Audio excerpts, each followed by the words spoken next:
चित्रकला के 6 अंग। ठीक, चित्रकला के 6 अंग में हमने 2 अंग रूप भेद और प्रमाण के क्वेश्चन को बता चुके थे और भाव के क्वेश्चन से बता रहे हैं। ठीक, भाव किसे कहते हैं? भाव कहते हैं, ठीक, भाव कहते हैं, भाव कहते हैं आकृति की भंगिमा को, आकृति की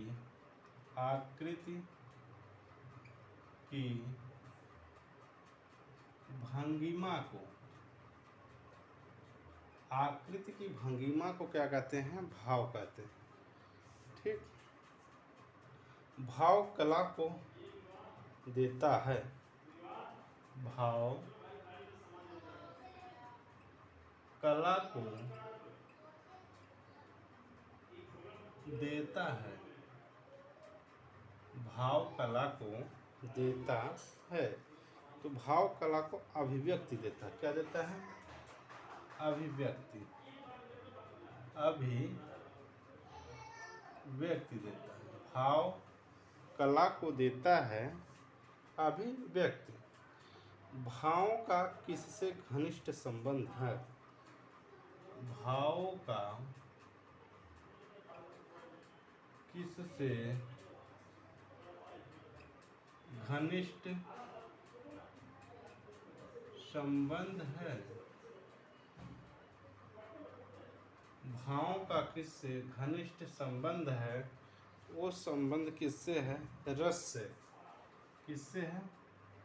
रस से। ठीक, उसके आगे शास्त्रों में रसों की निष्पत्ति मानी जाती है। शास्त्रों में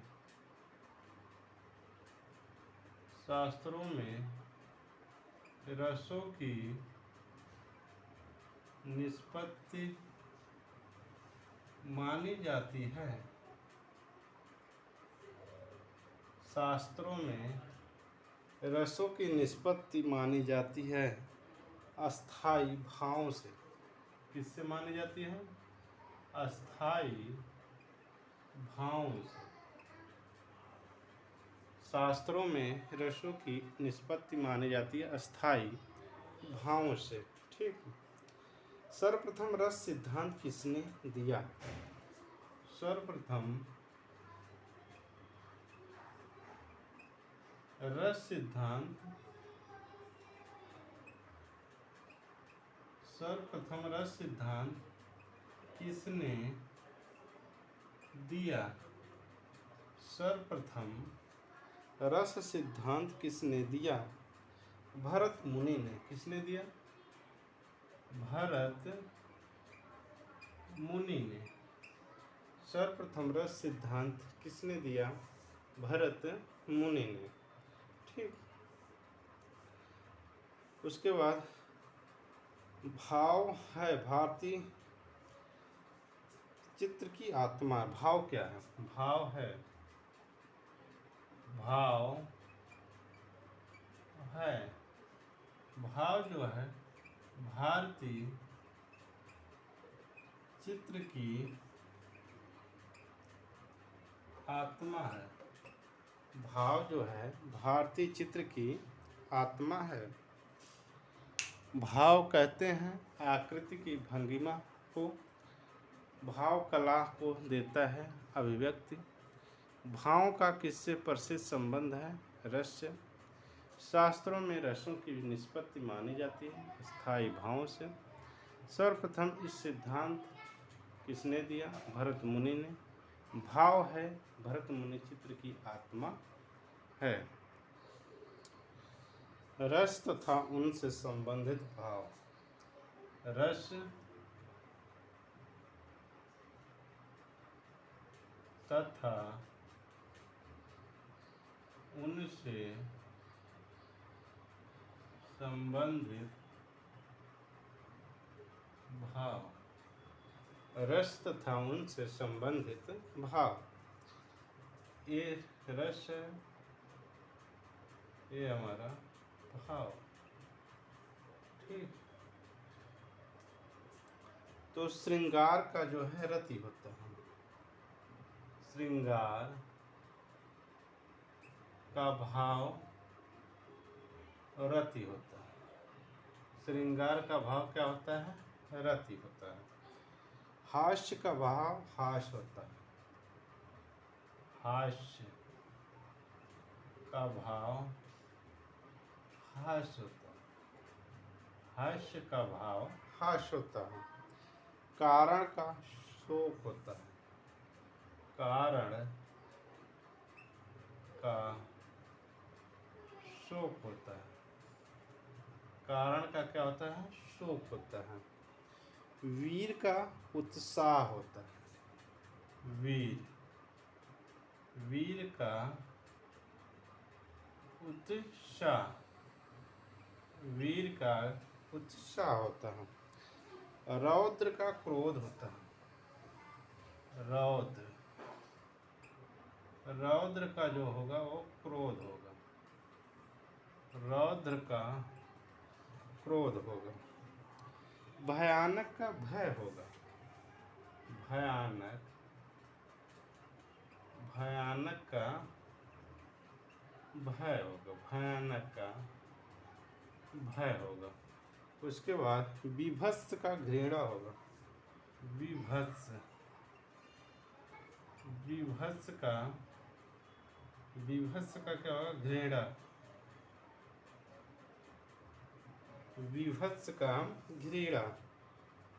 उसके बाद अद्भुत, अद्भुत, तो अद्भुत का जो है वो हमारा आश्चर्य हो जाएगा, आश्चर्य, अद्भुत का आश्चर्य। शांत का निर्वेद हो जाएगा, शांत का निर्वेद, शांत का निर्वेद। तो टोटल 8 रस होते हैं। टोटल कितने हैं? 8 रस। श्रृंगार, रति, हास्य, हास्य, करण, कारण का शोक, वीर का उत्साह, रौद्र का क्रोध, भयानक का भय, विभत्स का घृणा, अद्भुत का आश्चर्य, शांत का निर्वेद। तो ये रस तथा उनसे संबंधित भाव थे। तो भाव के बारे में हमने बता दिया। अब इसके आगे आता है लावण योजना। चित्रकला के 6 षडंग में लावण योजना जो है 4था नंबर है। अगला भाव है, षडंग है लावण योजना। लावण योजना है, लावण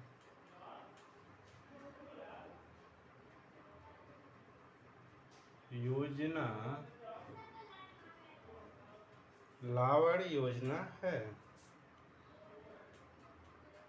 लावण योजना है। वाह सौंदर्य का अभिव्यंजक है, वाह सौंदर्य का, वाह सौंदर्य का अभिव्यंजक, सौंदर्य का अभिव्यंजक है। लावण योजना है वाह सौंदर्य का अभिव्यंजक। रूप गोस्वामी ने उज्ज्वल, रूप गोस्वामी ने, रूप गोस्वामी ने उज्ज्वल, रूप गोस्वामी ने उज्ज्वल नीलमणि नामक ग्रंथ में, नीलमणि नामक ग्रंथ में, नीलमणि नामक ग्रंथ में लावण के विषय में क्या कहा? लावण के विषय में क्या कहा? लावड़ के विषय में क्या कहा? मोती की तरलता की भांति, मोती की तरलता की भांति, मोती की तरलता की भांति, मोती की तरलता की भांति शोभित करने वाला गुण लावण है। शोभित करने वाला गुण, शोभित करने वाला गुण लावण है। शोभित करने वाला गुण लावण है। ठीक, उसके आगे मुक्त सादृश्य ग्रंथ। लावण योजना है वाह सौंदर्य का अभिव्यंजना रूप। गोस्वामी ने उज्ज्वल नीलमणि नामक ग्रंथ में लावण के विषय में क्या कहा? मोती की तरलता की भांति शोभित करने वाला गुण लावण है। ठीक, प्रतिभागित यज्ञवंशी श्लोक। मुक्त फलेषु, मुक्त फलेषु, मुक्त फलेषु पुच्छ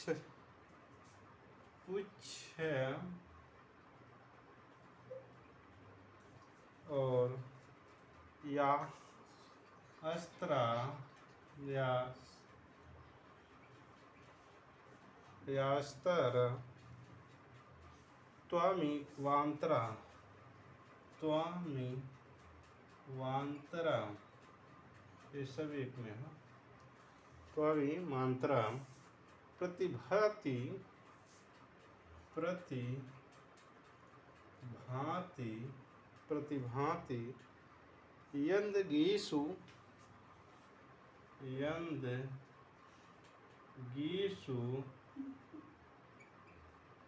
यंदगीषु तल्लावड़, तल्लावड़ मिहोच्यते,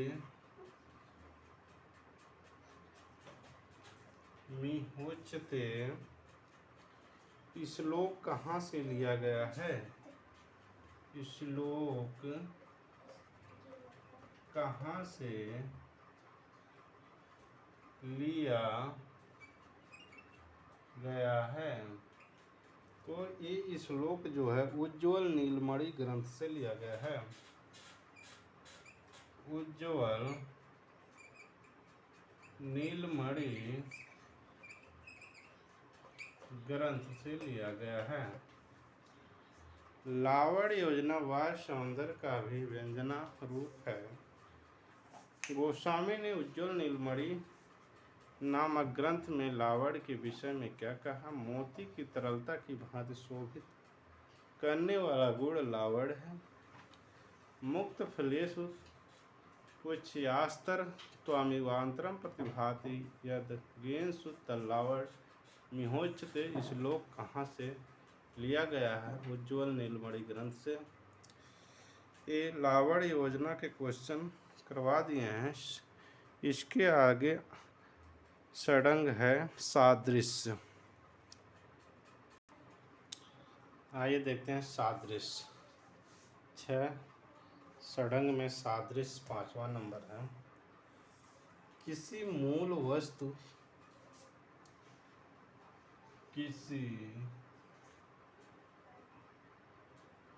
मूल वस्तु, किसी मूल वस्तु पदार्थ या भाव के साथ, पदार्थ या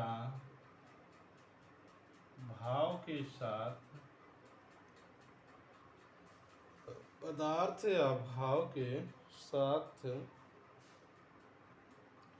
पदार्थ या भाव के साथ उसकी प्रतिकृति की समानता, उसकी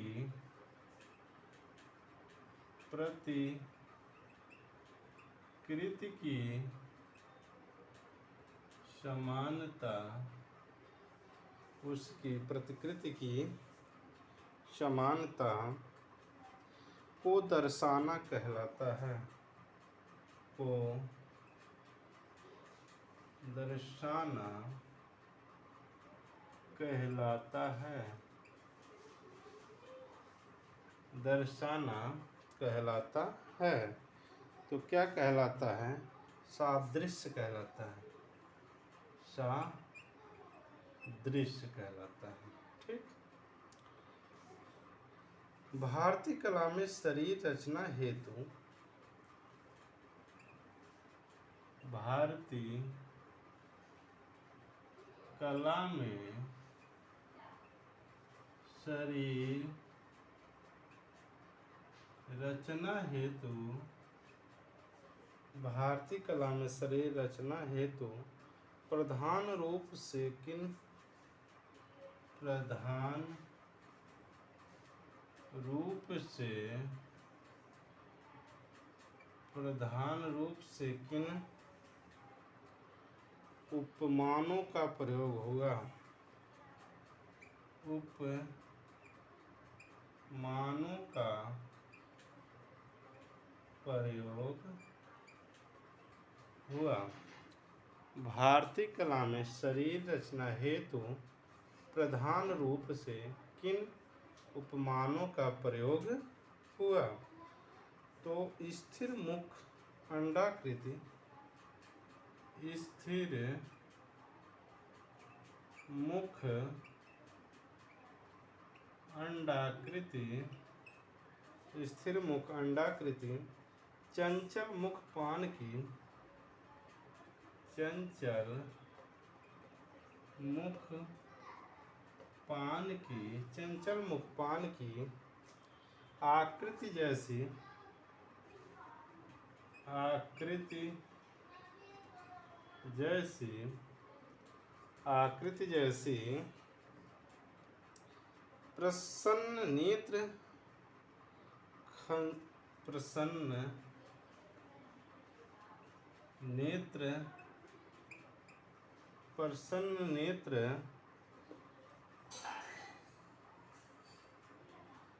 प्रसन्न नेत्र परवल की फांक के समान, परवल की फांक के समान, परवल की फांक के समान योगी का कान, योगी का कान, योगी का कान ऊ की आकृति जैसा, ऊ की आकृति जैसा, ऊ की आकृति जैसा आदर्श कान गिद्ध की आकृति के समान, आदर्श कान गिद्ध की आकृति के समान, गिद्ध की आकृति के समान। किसी मूल वस्तु पदार्थ या भाव के साथ उसकी प्रतिकृति की समानता को दर्शाना कहलाता है सादृश्य। भारतीय कला में शरीर रचना हेतु प्रधान रूप से किन उपमानों का प्रयोग हुआ? स्थिर मुख अंडाकृति, चंचल मुख पान की आकृति जैसी प्रसन्न नेत्र परवल की फांक के समान योगी का कान की आकृति जैसा आदर्श कान गिद्ध की आकृति के समान। तो सादृश्य के 2 ही क्वेश्चन थे, तो हमने 2 करवा दिए हैं। और इसके आगे आता है वाणिका भंग, तो वाणिका भंग का हम करवा दे रहे हैं। 6वां है वाणिका भंग। भारतीय चित्रकला के षडंग का, भारतीय चित्रकला के षडंग का, भारतीय चित्रकला के षडंग का कौन सा वह अंग है, का कौन सा वह अंग है, कौन सा वह अंग है जो रंग के महत्व को दर्शाता है? जो रंग के महत्व को दर्शाता है, जो रंग के महत्व को दर्शाता है, वर्णिका भंग है। वह है वर्णिका भंग। ठीक। भारतीय चित्रकला के षडंग का कौन सा वह अंग है जो रंग को महत्व को दर्शाता है? तो वर्णिका भंग है। ठीक। वर्णिका भंग किसे कहते हैं? वर्णिका भंग किसे कहते हैं? वर्णिका भंग किसे कहते हैं? नाना वर्णों की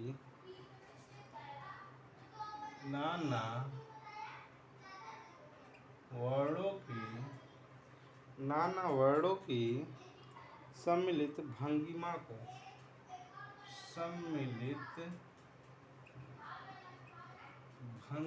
को वर्णिका भंग किसे कहते हैं? नाना वर्णों की सम्मिलित भंगिमा को। चित्र के षडंगों में सबसे कठिन साधना होती है। चित्र की षडंगों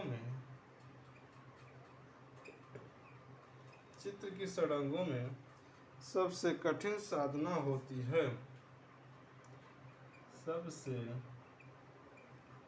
कठिन साधना होती है। चित्र के षडंगों में सबसे कठिन साधना होती है वर्णिका भंग की। किसकी होती है? वर्णिका भंग की। प्रमुख वर्ण है, प्रमुख वर्ण है। तो प्रमुख वर्ण में 5 प्रकार के हैं। कितने? 5 प्रकार के। ठीक। 5 प्रकार के कौन कौन? नंबर 1 लाल पीला, सफेद नीला काला, सफेद